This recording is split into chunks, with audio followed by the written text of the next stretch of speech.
I am the president and CEO of BUILD, which is Brooklyn United for Innovative Local Development. I'm also the president of the 77th Precinct Community Council. And one of the things that we see in our community, and when I say community, Crown Heights, parts of Prospect Heights, and Weeksville, Pro Hill, is that we see so many young people, especially young black men, trying to provide for their families. And in most cases, what do they end up doing? Because they're really not equipped to get a job. So what they end up doing is maybe sell drugs. They think they have the tools to not get caught, but the New York Police Department has very sophisticated equipment, so 9 times out of 10, they're gonna get caught. I mean, you see so many young brothers just messing up their lives by getting records. And I've been the president of this community council for about 6.5 years. When I get a call from a representative of Forest City Radnor asking me to come down and look at the project. And when I get the call, I said, well, the only thing I was thinking about, well, we can all be selfish. And what I mean by that is, we sometimes think about ourselves, and in my case, I was thinking I could get me some season tickets. So I went down and figured I'd also find out what was happening in our community, because generally in the black community, you don't normally get a chance to sit at the table. My sister made this up. New York, Bruce's List. Atlantic Yards. Loving progressive mixed-race couple Bruce and Bertha, offering units in densest housing project in North America. Live with 30,000 others and 17 skyscrapers on 2 exclusive high-security superblocks. Everything brand new, including neighborhood built from scratch by eminent domain.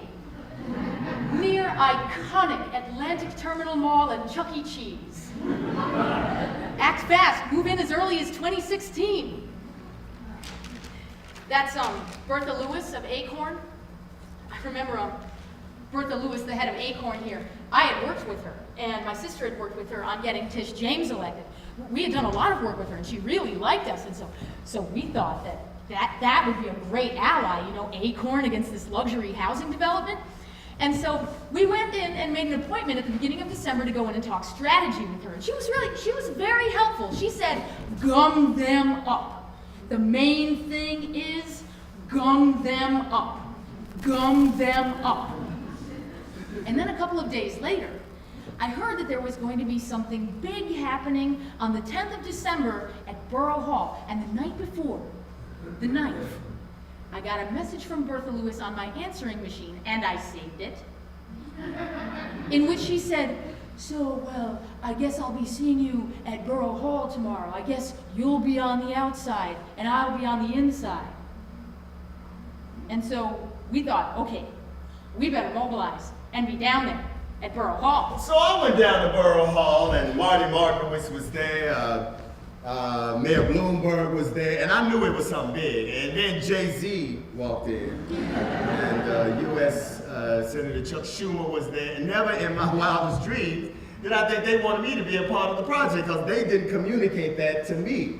And then once I heard Bruce Radnor slam his hand against the podium saying, if it's the last thing I do, I'm going to bring the New Jersey Nets to Brooklyn. And I knew that Schumer supported him, and Bloomberg supported him, and those are powerful people. Yeah, but anyway, it was a shock to everyone. Well, because it was revealed. 17 skyscrapers as much as 60 stories tall, and, you know, the arena and parking for like 4,000 cars right there. But what was really shocking was how much of the adjacent blocks were simply being built upon by these skyscrapers, and people are living there. You know, Bruce Radnor was asked, you know, how many buildings, you know, how many people do you have to get out of your way? And he said, oh, well, nobody lives there, really. Maybe 100 people, and we'll make sure they have wonderful places to move to. And then Frank Gehry took over and started talking about how exciting it was, that this was his first chance to build a neighborhood from scratch. And, you know, we're thinking,